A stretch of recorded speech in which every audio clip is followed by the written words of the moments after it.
E aí pessoal, aqui quem fala é André Cadori e esse é o About Money. E antes de começar o vídeo, quero pedir o seu like e também sua inscrição aqui no nosso canal, caso você ainda não seja um inscrito. E nesse vídeo eu estarei trazendo mais uma vez trechos de grandes investidores. Vocês estão acostumados com trechos de Luiz Alves, Luiz Barsi e Lírio Parisotto, mas nesse vídeo eu gostaria de trazer um quarto grande investidor, um dos maiores do Brasil e também um dos mais renomados, Guilherme Afonso Ferreira. Conhecido por ser um investidor contrário, que procura tendências contrárias na economia, buscando ações que estão sofrendo por um movimento contrário de mercado para aproveitar oportunidades. E nesse trecho que eu vou trazer para vocês, ele é questionado sobre como o investidor que está entrando agora recentemente na Bolsa deve ter, qual a sua filosofia, qual a sua estratégia para começar a investir. Ele tem uma estratégia muito longa, o seu estilo de investimento se baseia no longo prazo, então geralmente ele segura posições por mais de 20 anos, assim como outros grandes investidores também. E segundo ele, todo investidor que está começando deve eliminar imediatamente a ideia de que ele vai ser um bom operador de mercado fazendo day trade ou comprando e vendendo o tempo todo. Segundo ele, todo mundo que está começando tem que eliminar essa ideia e deixar esse tipo de operador de mercado focado nos profissionais e deixar de acreditar que você tem alguma chance contra todos esses profissionais muito qualificados. Porque se você está começando no mercado, você não vai ter a experiência, você não vai ter sofrido quedas, momentos de dificuldades, para adquirir experiência e bagagem para se tornar um bom operador de mercado. Então, se você só iniciar eliminando essa ideia de que você vai ser um bom operador, você já vai ter grandes chances de sobreviver no mercado. Depois disso, ele fala que a estratégia dele para escolher ativos se baseia em buscar setores que estão sofrendo naquele momento e que estão extremamente mal precificados. Então, por exemplo, na sua tese de investimento, o setor, por exemplo, educacional está passando por dificuldades e você acha que vai virar, ou o setor petroquímico, ou o setor de aço, papel e celulose, enfim, você busca aquele setor que está mais para trás e dentro desse setor ele filtra com muita análise, muitos critérios que ele vai ticando, digamos assim, até chegar na melhor empresa desse setor que está sofrendo. Então, o setor como um todo está passando por dificuldades, ele escolhe aquela empresa dentro desse setor que ele julga que vai ser uma sobrevivente daquele momento de dificuldade e tem uma tendência de ter um sucesso no longo prazo. Ele aloca de forma bastante concentrada, ele não gosta de fazer uma diversificação muito grande.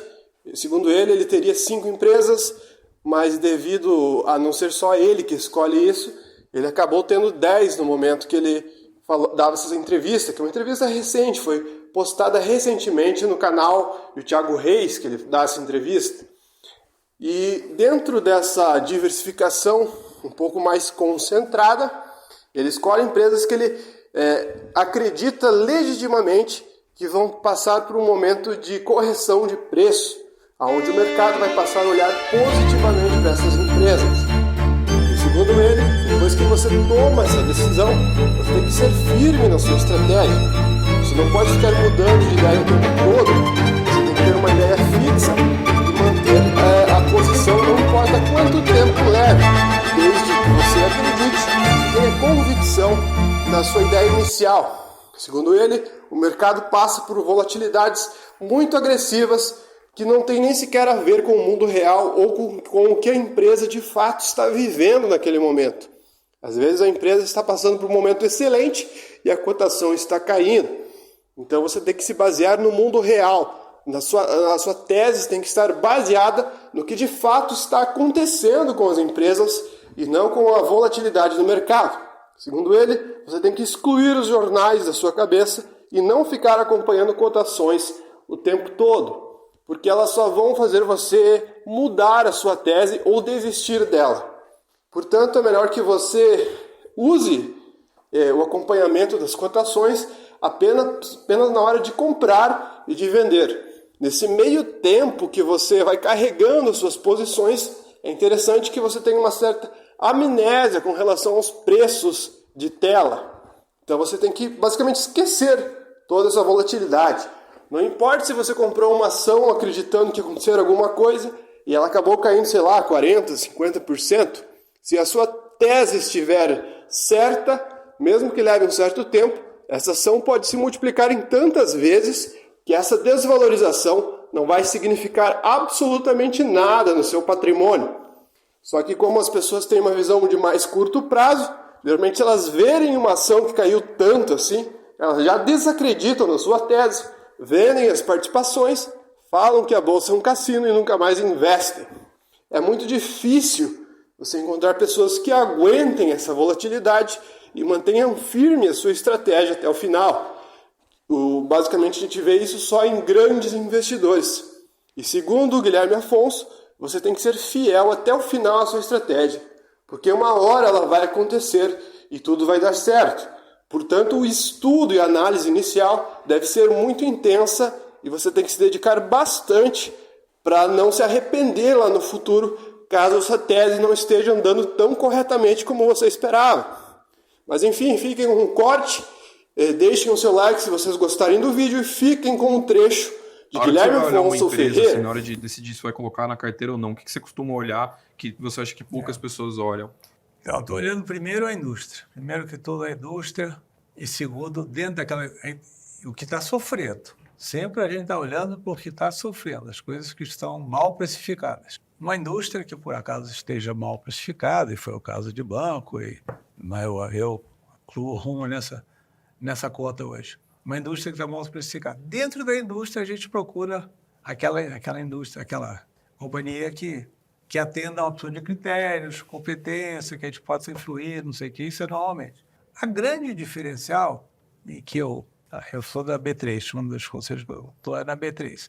O número de pessoas físicas da B3 cresceu de 2008 para 2018 de 500 ou 600 mil para 3 milhões e meio. E continua crescendo. Nós estamos hoje em 5 milhões e meio de pessoas físicas. Para a minha tristeza, 20% do day trade em bolsa é feito por pessoa física que entrou nos últimos 2 anos. Então, esta ideia de que a bolsa é um pouquinho um cassino, o cara pode entrar e começa a comprar e vender todo dia, para mim é uma ideia furada. Propõe no conselho lá proibir o day trade na B3. Não, day trade é importante existir. É importante existir. Eu acho que uma pena é gente que acha que vai ficar rico fazendo day trade com 3 meses de bolsa. Mas, então, eu acho que esse seria uma limitação. Não tem limitação, faz o que quiser. E o fato é que, normalmente, as pessoas aprendem por caminhos tortos. Provavelmente, o Brasil é subtradeado. 5 milhões e meio de CPFs na B3 é pouquíssimo. É raro você pegar uma pessoa americana que não tem uma ação, que não comprou, não vendeu. Então, eu acho que certamente vamos partir para 30 milhões em pouco tempo. Não sei quantos anos, mas em pouco tempo vamos ter isso, porque isso vai fazer parte da cultura brasileira de que um pedaço do meu investimento tem que ser em ações. Tá certo? Eu acho que é muito mais legítimo, mais autêntico a pessoa ter uma participação de uma empresa que produz alguma coisa que ele acredita, do que ele ter um imóvel não sei aonde, que ele não sabe nem mesmo o que ele vai fazer. Perfeito. E acho que só para a gente concluir, então, em linha até com o que a gente está conversando agora, né? Ou se você tivesse que deixar uma mensagem hoje para a pessoa que começou na bolsa aí há 2, 3 anos, para o cara que está se aventurando agora comprando as primeiras ações, o que você acha que é essencial para ele? Ter visão de sócio? Isso. Então, acredite nas suas crenças. Primeiro, trace uma linha do que é a sua crença, tá certo? Eu acho que, sei lá, o sistema de transporte no Brasil vai mudar e eu preciso... Então, acredite no que você acredita e tenha resiliência, porque as curvas que o mercado faz não necessariamente têm a ver com a vida real. Tá certo? Eu acredito que bala, não sei das quantas, é um negócio importante e vai continuar. E se aquilo não está acontecendo ainda, é porque ainda não chegou o momento, mas vai acontecer. Então, resiliência é importantíssimo, porque as pessoas começam a ficar preocupadas. Quem sabe uma boa coisa foi não compra jornal. Não fica lendo com a cotação de ontem, não acompanhe, porque eventualmente isso prejudica a sua cabeça. Você não vai ser um operador eficiente, tá? Então, deixa isso para os profissionais. Perfeito. Acho que é isso, então. Obrigadão aí para todo mundo, especialmente quem assistiu o vídeo desde o começo.